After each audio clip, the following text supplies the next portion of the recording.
বন্ধুরা, আজ থেকে শুরু হয়ে গেল কলকাতার নন্দনে কলকাতা আন্তর্জাতিক চলচ্চিত্র উৎসব। চলবে 5 থেকে 11 তারিখ অবধি।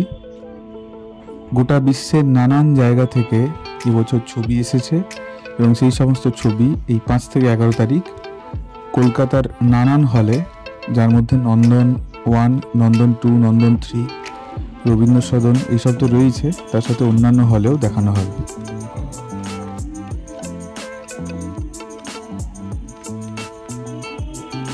যেহেতু আন্তর্জাতিক চলচ্চিত্র উৎসব, তাই গোটা নন্দন চত্বর খুব সুন্দর করে সাজানো হয়েছে এবং প্রতিবারের মতো এবারেও কিছু ইউনিক থিম এবারে তুলে ধরা হয়েছে।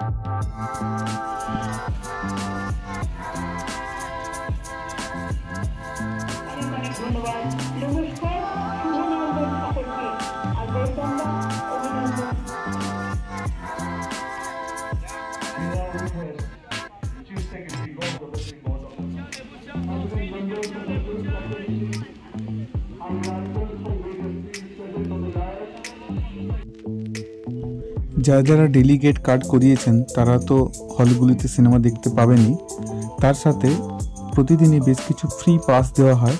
সেই পাস দিয়ে আপনারা এই হলগুলোতে সিনেমা দেখতে পারেন। তার পাশাপাশি একতারা মুক্ত মঞ্চে নানা রকম আলোচনা সভা, গানের অনুষ্ঠানও হয়, সেগুলো আপনারা এসে দেখতে পারেন। বন্ধুরা, আমরা 30তম আন্তর্জাতিক কলকাতা চলচ্চিত্র উৎসবে এসেছি। তোমাদেরকে দেখালাম ঘুরে ঘুরে কীরকম সাজিয়েছে। তো এই যে স্টেজটা বানিয়েছে একতারা মুক্ত মঞ্চের সামনে, তার সামনে বসে আছি। কেন বসে আছি জানি না, এমনি বসে আছি ঠান্ডার মধ্যে। তো এবছর যে গানটা বানিয়েছে সেইটা সম্পর্কে সোমনাথ কিছু বলো। সোমনাথ কিছু বল, গানটা কেন বানিয়েছে? এটা কেন, এই গানটা এরকম কেন? এর চেয়ে আগের বছর যে গানটা ছিল থিম সংটা বেশ ভালো ছিল অরিজিতের।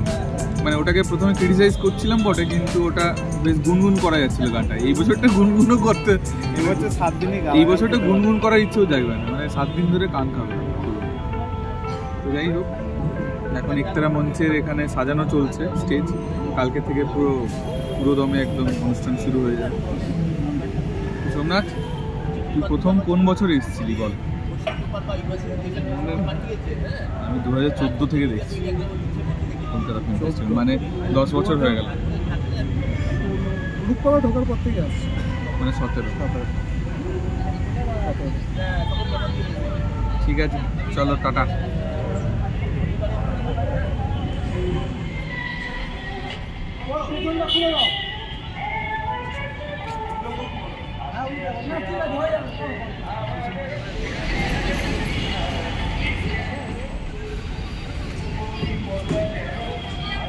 I can say that the mind is here and the head is in line.